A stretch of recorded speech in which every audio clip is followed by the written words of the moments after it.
রাজনীতিকরণ হয়েছে গ্রাম পর্যন্ত গত 16 বছর।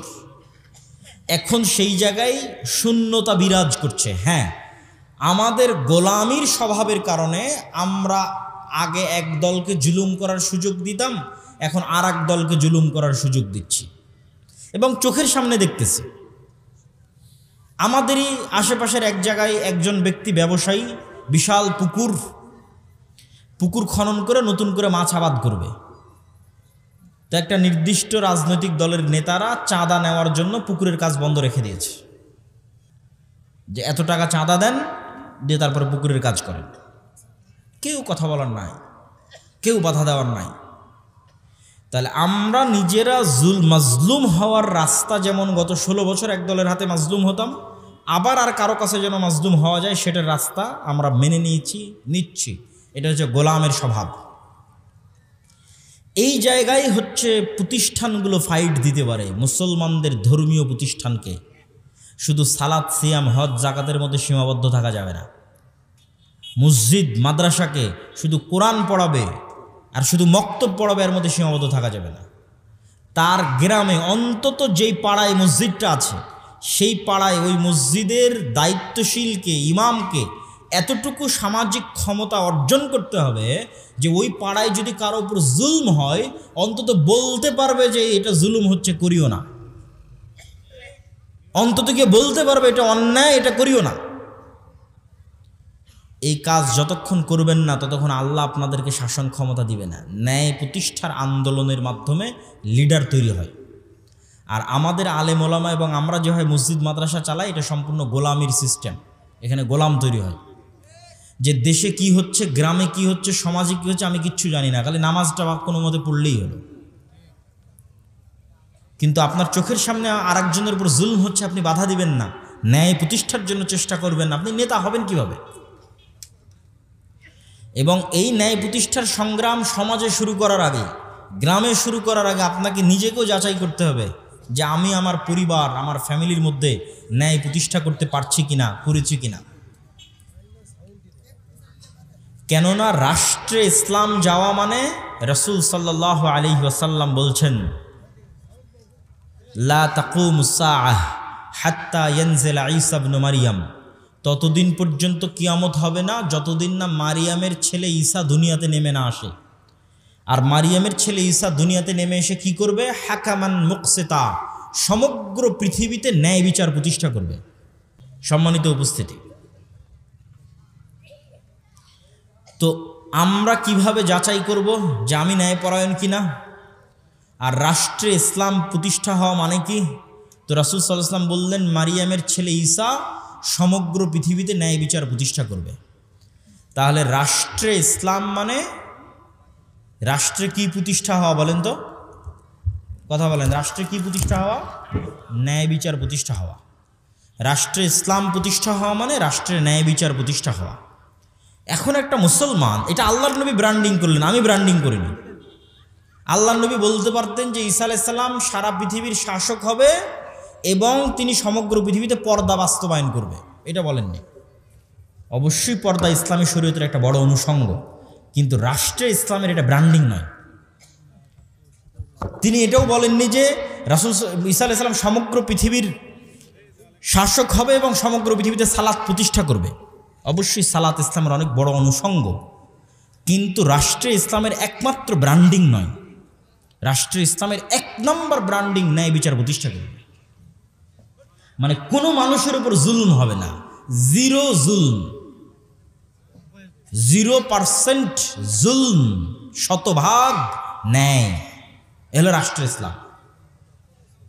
এখন মনে করেন আমি আপনি আপনার গ্রামে আপনার বোনকে আপনার বাপের সম্পত্তিতে আপনি ন্যায়ের সাথে ভাগ দেননি, বোনকে ঠকিয়েছেন বাপের জমি ভাগ করার সময়, যেটা কম দামে পানিতে ডুবে থাকে, কম আবাদ হয়, কম ফসল, দূরে, সেটা বোনকে দিয়েছে, অথবা দেনইনি। অথচ দেখা যাচ্ছে আপনি নামাজ পড়েন ঠিকই, সব কিছু ঠিক আছে, হজ করেছেন, সবই ঠিক আছে, কিন্তু আপনার বোনের প্রতি আপনি ইনসাফ করেননি, ন্যায় প্রতিষ্ঠা করতে পারেননি। এখন আপনি বলেন তো, আল্লাহ কি আপনাকে রাষ্ট্রের নেতা হওয়ার যোগ্য মনে করবে? করবে না। আপনার সালাত দেখে আর আপনার হজ দেখে আল্লাহ আপনাকে নেতা বানাবে না। কেননা আল্লাহ জানে যে আমার দৃষ্টিতে ক্ষমতা মানে ন্যায় প্রতিষ্ঠা করা। এই তো ন্যায় প্রতিষ্ঠার বোনের সাথে করতে পারে। একে তো ক্ষমতা দিলে কালকে গত 16 বছর যা দুর্নীতি হয়েছে তার চেয়ে বেশি দুর্নীতি করবে। ঠিক এইভাবে আমাদের রক্তের মধ্যে ধোঁকা, মিথ্যা, শঠতা ঢুকে গেছে। ইউরোপ আমেরিকায় এরকম অসংখ্য মুসলমান আছে যার জন্ম নিবন্ধন কার্ড, যার পাসপোর্ট, যার কি বলে ওর নাম, ওখানে গেছে যে সরকারের থেকে বেনিফিট নিবে, বেনিফিটের আবেদন, প্রবেশ, কাগজপাতি তৈরি, সব কিছু মিথ্যার উপর দাঁড়িয়ে আছে, সব কিছু ফলস, মিথ্যার উপর দাঁড়িয়ে আছে। এবং এই মিথ্যা অতিরিক্ত সুবিধার জন্য সে মিথ্যা কোনো মুসলমানকে বলতেছে না, সে আর একটা ইহুদি খ্রিস্টানকে মিথ্যা বলতেছে। কে বলতেছে? মুসলমান বলতেছে। এইভাবে আমাদের রক্তের মধ্যে মিথ্যা, ধোঁকা, শঠতা ঢুকে গেছে। তাহলে আমি তো নেতা হতে পারবো না, আল্লাহ তো আমাকে নেতা বানাবে না। আমি হয়তো আপনাকে ধোঁকা দিয়ে আপনার থেকে মাপ চেয়ে এনে বোনকে বললাম, বোন তোমার প্রতি ন্যায় প্রতিষ্ঠা করতে পারি না, আমাকে মাফ করে দাও। বোন হয়তো মাফ করে দিল, জান্নাতে চলে গেলাম। বাট আমি লিডার না, আমি নেতা না। আল্লাহ আমাকে নেতা বানানোর যোগ্য কোনোদিন মনে করবে না। নেতা বানানোর যোগ্য ব্যক্তিকে অবশ্যই শতভাগ সত্যবাদী, অবশ্যই শতভাগ ন্যায়পরায়ণ হতে হবে। সে নেতা, সে লিডার। এই জন্য আমি বলি, আজকের যুগের মুসলমানেরা মক্কার কাফের মুশরিকদের চাইতেও এই দিক দিয়ে নিম্ন স্তরে অবস্থান করছে। কেননা মক্কার কাফের মুশরিকদের সর্দার আবু সুফিয়ান তার চিরশত্রু মুহাম্মদ সাল্লাল্লাহু আলাইহি ওয়াসাল্লামের নামে জেরুজালেমে বসে বাদশাহ হিরাক্লিয়াসের দরবারে একটা কথাও মিথ্যা বলেনি। কোনো রেকর্ডার নাই, কোনো লাইভ নাই, কিচ্ছু নাই। আবু সুফিয়ান চাইলে সব কথা মিথ্যা বলতে পারে, কেন? আমার শত্রু। কিন্তু আবু সুফিয়ান লিডার। আরবরা জানেই না যে লিডার কিভাবে মিথ্যা বলতে পারে। তো তার রক্তের মধ্যে নেতৃত্ব আছে। আবু সুফিয়ানের ছেলে মুআবিয়া, আবু সুফিয়ানেরই পরবর্তী বংশধর হচ্ছে উমাইয়া খেলাফতের শাসনামল, মুআবিয়া রাদিয়াল্লাহু তাআলা আনহু। মানে রক্তের মধ্যে নেতৃত্বের গুণ আছে। সত্য বা না বললে, ন্যায় পরায়ণ না হলে নেতা হওয়া যায় না। এই জন্য সকল নবী রাসূলকে আল্লাহ সুবহানাহু ওয়া তাআলা এই গুণের উপর জন্ম দিয়েছে। তা আমাদের এই গুণটা নষ্ট হয়ে গেছে কেন? আমরা দীর্ঘদিন ব্রিটিশদের গোলামি করার কারণে আমাদের এই গুণটা নষ্ট হয়ে গেছে। ঠিক যেমন বানু ইসরাইলেরা ফেরাউনের গোলামি করেছিল, তখন বানু ইসরাইলেরাও ধোঁকাবাজ, মিথ্যুক, প্রতারক, সংকীর্ণ মনা হয়ে গেছিল। যেই বানু ইসরাইলেরা চোখের সামনে দেখছে ফেরাউন ডুবে গেছে, সেই বানু ইসরাইলেরাই মুসা আলাইহিস সালামকে বলতেছে, যতক্ষণ তোমার আল্লাহকে দেখবো না ততক্ষণ ঈমান আনবো না। যেই বানু ইসরাইলেরা চোখের সামনে দেখছে সমুদ্রের মধ্যে তাদের জন্য 12টা রাস্তা তৈরি হলো, পাথর ফেটে 12টা ঝর্ণা তৈরি হলো, আসমান থেকে মান্না এবং সালোয়া খাবার আসলো, সেই বানু ইসরাইলেরাই বলতেছে, মুসা তুমি আর তোমার আল্লাহ গিয়ে যুদ্ধ করো, আমরা যুদ্ধ করতে পারবো না। তো এই যে 12টা রাস্তা তৈরি হলো, ঝর্ণা ফেটে 12টা, পাথর ফেটে 12টা ঝর্ণা তৈরি হলো, এরা সব নবীর সন্তান। ইউসুফ আলাইহিস সালামের 12 ভাইয়ের পরবর্তী বংশধরের জন্য এই সম্মান। তো এরা কিভাবে এরকম প্রতারক হয়ে গেল, এরকম সংকীর্ণ মনা হয়ে গেল? ফেরাউনের অধীনে এরা 300 বছর গোলাম ছিল।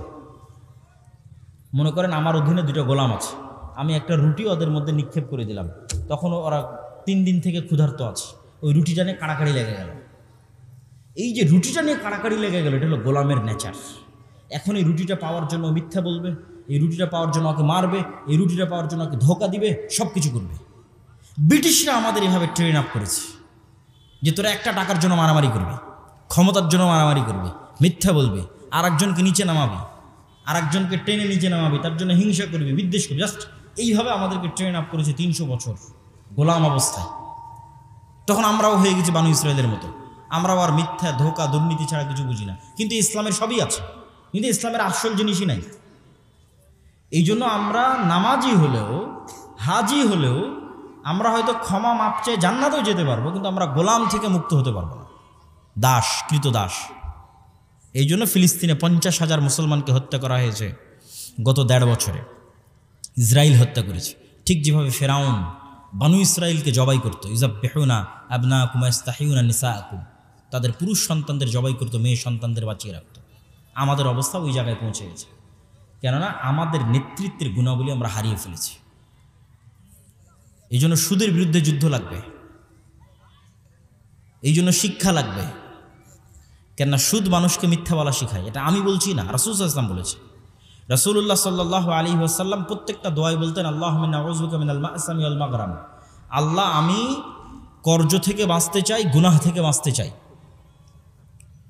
তো কর্জ থেকে বাঁচতে চাই, কিভাবে কর্জ থেকে বাঁচতে চাই? আল্লাহর নবী আপনি কেন এত কর্জ থেকে বাঁচতে চান? তো রাসূল সাল্লাল্লাহু আলাইহি ওয়াসাল্লাম বলছে মানুষ যদি আজ কর্জ নেওয়া শুরু করে কাল মিথ্যা বলা শুরু করবে। তাহলে কর্জ মিথ্যার প্র্যাকটিস দেয়, সুদ ভিত্তিক লোন মিথ্যার প্র্যাকটিস দেয়। তাহলে আজকে আমি মিথ্যা বলছি মানে আমি তো কালকে নেতা হতে পারবো না। আমার ছেলে মিথ্যা বলছে মানে কিস্তির লোক আসছে বলে দাও তোমার আব্বা বাড়িতে নাই, বা আব্বা অসুস্থ, বা আব্বা শ্বশুর বাড়ি গেছে, তাই আমার ছেলেকেও মিথ্যা বলা শেখাচ্ছে। আমার বউকেও ওই কিস্তির টাকা থেকে বাঁচানোর জন্য মিথ্যা বলা শেখাচ্ছে। তাহলে মিথ্যার কালচার শুরু হয়ে গেছে, মানে আমি অন্তত লিডার হতে পারবো না, অন্তত নেতা হতে পারবো না। এই নেচারগুলো হচ্ছে গোলামের নেচার। এবং এটা আমি রিয়েলাইজ করেছি যখন ইউরোপে দেখেছি আমাদের আফ্রিকান মুসলিম ভাইয়েরা, তারা আমাদের চাইতে দুর্নীতিতে, ছিনতাইয়ে, চুরিতে, ধোকাতে আমাদের চেয়ে নিম্ন স্তরের, মানে আমাদের চেয়ে খারাপ অবস্থায়। তো এতেই পার্থক্য কেন? তো ফ্রান্স, ইতালি, স্পেন আমাদের উপর ইংল্যান্ড যা জুলুম করেছে, ফ্রান্স, ইতালি, স্পেন আফ্রিকান মুসলমানদের উপর তার চেয়ে 3 গুণ জুলুম করেছে। তাহলে ওদেরকে এমন গোলাম বানিয়েছে যে ওদের রক্ত এমনভাবে নষ্ট হয়ে গেছে, মিথ্যা রক্তের সাথে, ধোকা দুর্নীতি রক্তের সাথে মিশে গেছে। তা আমিও যখন মুসলমানদের স্বভাব দেখি তখন আমি আশ্চর্য হই। এই গত নির্বাচনের সময় রূপগঞ্জে দেখা যায় প্রত্যেকটা মানুষ সব প্রার্থীকে বলছে আপনাকে ভোট দিব, যে তার কাছে টাকা নিয়েছে। মানে প্রত্যেকটা মানুষ মিথ্যা বলতেছে এবং সে মুসলমান দাবি করতেছে। সম্মানিত উপস্থিতি, তাহলে আপনি যদি বলেন আমি রাষ্ট্রে ইসলাম দেখতে চাই, গোড়ায় সংশোধন করতে হবে। রাষ্ট্রে ইসলাম দেখতে চান তো ইসলাম রাষ্ট্রে গেলে তো ন্যায় বিচার লাগবে। তো ন্যায় বিচার প্রতিষ্ঠা করতে পারবে এরকম লোক কই? আপনি বলেন দেশে আলেম ওলামা, মসজিদ, মাদ্রাসা, ইসলামী দলের আমির সংগঠন। আপনি সব জায়গায় যান, মসজিদে যান, মাদ্রাসায় যান, ইসলামী দলের আমির ওমরা সবার কাছে যান, গিয়ে দেখবেন যে সালাত, সিয়াম, হজ, জাকাত সবই ঠিক আছে, কিন্তু মসজিদও ন্যায় নাই, মাদ্রাসাতেও ন্যায় নাই, ইসলামী দল, ইসলামী সংগঠনও ন্যায় নাই। দেখা যাচ্ছে যেই কর্মী জান প্রাণ দিয়ে কঠোর পরিশ্রম করে ওই সংগঠনের জন্য কাজ করেছে, সংগঠন ওই কর্মীকে বাদ দিয়ে যে চামচামি করেছে ওকে পদ দিয়ে দিয়েছে। তাহলে সে ন্যায় প্রতিষ্ঠা করতে পারলো? পারলো।